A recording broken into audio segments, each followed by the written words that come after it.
नमस्कार साथियों, स्वागत है आपके अपनी यूट्यूब चैनल में। खंड काव्य पढ़ रहे हैं नरेश मेहता जी के। और नरेश मेहता भारतीय ज्ञानपीठ पुरस्कार हो और हिंदी साहित्य अकादमी पुरस्कार जैसे बहुत सारे पुरस्कारों से अलंकृत हो चुके हैं। और इनका हमने संशय की एक रात और महाप्रस्थान खंड काव्य पढ़ लिया है। अभी जो हम खंड काव्य पढ़ेंगे उसका नाम है प्रवाद पर। यह खंड काव्य बहुत महत्वपूर्ण है साथियों। और एक और इनका खंड काव्य है शबरी, उसको भी आज हम पढ़ेंगे। तो साथियों शुरू करते हैं इसका सारांश पढ़ना। प्रवाद पर्व इसका जो प्रकाशन वर्ष है खंड काव्य का वो है 1977 ईस्वी। ठीक है, इसका सारांश जो है पढ़ना शुरू कर रहा हूँ, ध्यान से सुनिएगा। श्री नरेश मेहता जी द्वारा कृत मतलब नरेश मेहता की जो कृति है प्रवाद पर्व, यह रामायण की प्रसिद्ध घटना पर आधारित है और यह एक वैचारिक खंड काव्य है। इसमें समकालीन परिस्थितियों में निहित तथ्यों की खोज सनातन रामवृत्त से की गई है। ठीक है, तो समकालीन परिस्थितियों मतलब 1977 में ये लिखा गया और 1975 से लेकर 1977 में देश में इमरजेंसी लगी थी। इंदिरा गांधी प्रधानमंत्री थी, उन्होंने देश में इमरजेंसी लगवाई थी और जिसमें कहा जाता है कि लोकतंत्र की हत्या की गई।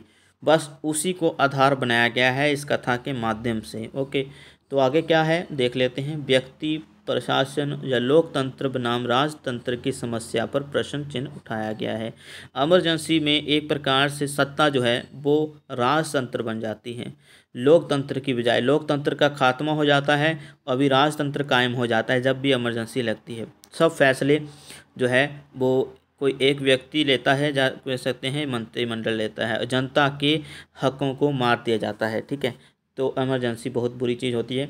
आगे साथियों,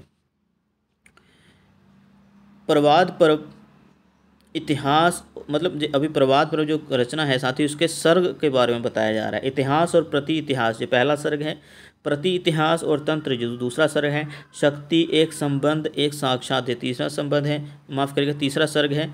और चौथा सर्ग है प्रति इतिहास और निर्णय चौथा सर्ग, और निर्वेद विदा जो पांचवा सर्ग है। इन 5 सर्गों में विभाजित किया गया है प्रवाद पर्व की रचना कथा को। ओके, सीता के चरित्र पर अभी साथियों जो सारांश है वो मैं आपके सामने रखने जा रहा हूँ। सीता के चरित्र पर एक सामान्य धोबी द्वारा शंका उपस्थित की जाती है। कैसी शंका? आपको पता होगा कि सीता जी को अग्नि परीक्षा देनी पड़ी, क्योंकि उस वक्त लोगों ने कहा कि इतने समय बाद ये रावण के चुंगल से छूट कर आई हैं, तो हो सकता है ये अपवित्र हो गई हूँ। तो श्री राम जी फिर उन्होंने कहा कि अग्नि परीक्षा दो, मतलब इस तरह की बातें जो हैं हुई थी।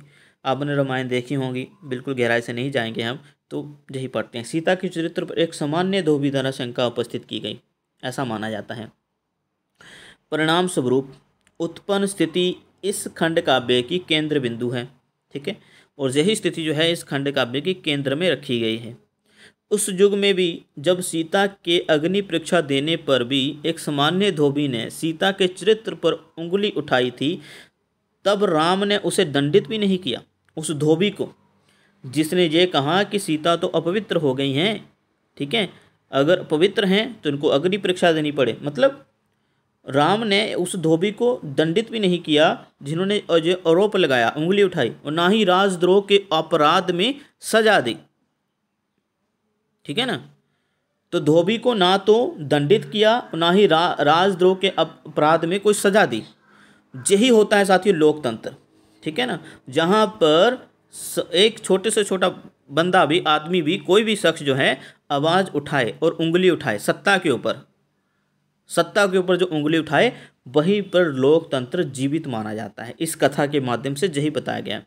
हालांकि ये बात गलत है कि किसी स्त्री के ऊपर इस तरह से उंगली नहीं उठानी चाहिए, लेकिन जहाँ पर जो बात है कि सामान्य जो प्रजा है वो उंगली उठा दी उन्होंने। ठीक है ना, आगे पढ़ते हैं साथियों। ओके, तो उस युग में भी जब सीता के अग्नि परीक्षा देने पर भी एक सामान्य धोबी ने सीता के चरित्र पर उंगली उठाई, तब राम ने उसे दंडित भी नहीं किया और ना ही राजद्रोह के अपराध में सजा दी। राम एक सामान्य व्यक्ति के कहने पर आसन्न मातृत्व के संकट से ग्रस्त सीता को वनवास की आज्ञा दे देते हैं आसन्न मात्र तब, कहने का तात्पर्य है कि जब सीता को वनवास दिया श्री रामचंद्र जी ने, ठीक है, श्री रामचंद्र जी ने जब वनवास दिया तो वह गर्भवती थी, आसन मात्र तब का मतलब, ठीक है। और राजकीय वैभव से भी उनको वंचित किया गया सीता को, क्योंकि राम के शब्दों में जब भी जनता में से किसी के चरित्र मर्यादा पर कोई अनाम तर्जनी उठती है, राजतंत्र और इतिहास को उद्वेलित कर देती है। सामान्य व्यक्ति को भी अव्यक्ति की पूर्ण स्वतंत्रता मिलनी चाहिए। ये देखिए पंक्ति, सामान्य व्यक्ति को भी अव्यक्ति की पूर्ण स्वतंत्रता मिलनी चाहिए। धोबी को उन्होंने दंडित नहीं किया, ठीक है ना, धोबी को दंडित नहीं किया, ना ही उसको मारा, ठीक है ना, कोई प्रकार की सजा नहीं दी। यही है असली लोकतंत्र, इसी को राम राज्य कहा जाता है, जहाँ पर एक तुच्छ प्राणी भी उंगली उठा दे सत्ता के ऊपर। कवि ने आपात स्थिति से पूर्व समसामयिक स्थिति से जूझते हुए इस खंड काव्य की रचना की थी, ठीक है। आपात स्थिति मैं बताया ना, 1975 में इमरजेंसी लगी थी, बस उसकी समस्या है, उसकी समस्या को भी यहाँ पर दिखाया गया है, ठीक है। तो समसामयिक स्थिति से जूझते हुए इस खंड काव्य की रचना की। इंदिरा गांधी के द्वारा आपातकाल लगाया गया पूरे देश में, क्यों लगाया गया? क्योंकि उससे पहले जो जनता है भारत की, वो इंदिरा गांधी के ऊपर उंगली उठा रही थी। क्यों उठा रही थी? क्योंकि लोगों को लगता था कि इंदिरा गांधी जो चुनाव जीती हैं वो घोटाला करके जीती हैं और भी बहुत सारे घपले करके जीती हैं, और इस पर जो मोहर थी वो हाई कोर्ट की लग चुकी थी। हाँ, जो ऐसा ही हुआ है। देखिए आगे पढ़ते हैं। वर्तमान युग में भारत में आपात स्थिति से कुछ पूर्व सारा देश शासन की चरित्र मर्यादा पर उंगली उठा रहा था। अभी राम कथा नहीं बताई जा रही है, अभी समसामयिक स्थिति मतलब उस वक्त की स्थितियाँ परिस्थितियाँ बताई जा रही हैं। वर्तमान युग में भारत में आपात स्थिति, आपातकालीन इमरजेंसी की स्थिति से कुछ पूर्व सारा देश जो है शासन की चरित्र मर्यादा पर उंगली उठा रहा था तथा देश के उच्च न्यायालय हाई कोर्ट, जो इलाहाबाद हाई कोर्ट की बात हो रही है, देश के उच्च न्यायालय द्वारा उसकी पुष्टि भी कर दी गई कि हाँ, इंदिरा गांधी की सरकार ने घोटाला किया है अपनी सीटों को जीतने के लिए। तब भी प्रधानमंत्री ने ना जनता की अभिव्यक्ति का सम्मान किया और ना ही उच्च न्यायालय के निर्णय का। उच्च न्यायालय ने भी अपना निर्णय सुना दिया था कि हाँ, इंदिरा गांधी ने घोटाला किया है, ठीक है ना, और जनता तो पहले ही उंगली उठा रही थी।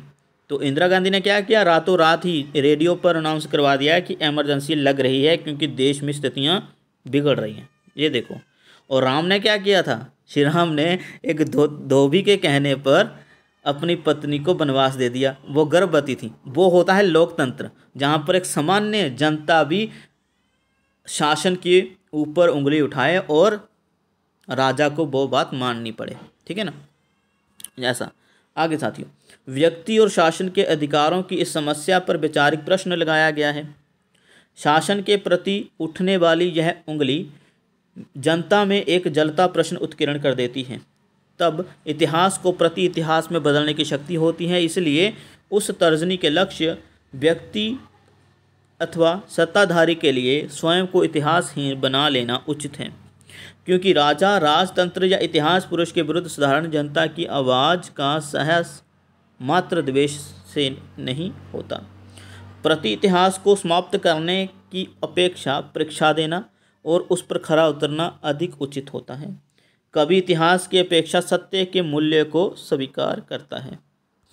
आगे नरेश मेहता क्या कह रहे हैं कि कवि ने, मतलब इस सारांश में ये बताया जा रहा है कि कवि ने राम के द्वारा लघु की आवाज़ का भी महत्व दर्शाया है। लघु मतलब राम ने उस सामान्य धोबी, जो कि शुद्ध जात मानी जाती है धोबी, उस लघु की आवाज़ को भी महत्व दिया। उसके कहने पर सीता को वनवास दिया। गूंगेपन की अपेक्षा वाचालता अधिक श्रेष्ठ दर्शाई गई है इसमें, ठीक है, क्योंकि जिस दिन व्यक्ति अव्यक्तिहीन हो जाएगा वह समाज का दुर्भाग्यपूर्ण होगा। मतलब अगर गलत हो रहा है तो आवाज़ उठाइए। कवि ने यह प्रश्न भी उठाया है कि धोबी की सीता के चरित्र संबंधी आपत्ति राजद्रोह कैसे हो सकती है। शासन के प्रति दोषारोपण गलत हो सकता है, किंतु उसे विद्वेषपूर्ण या राजद्रोह या अराजकता कहना उचित नहीं है। इस प्रकार प्रवाद पर्व खंड काव्य में पौराणिक रामव्रत को आधार बनाकर राज्य, राष्ट्र, लोकतंत्र तथा उसकी आवाज़ को व्यक्ति निर्णय अथवा प्रभु की अपेक्षा अधिक महत्व दिया है।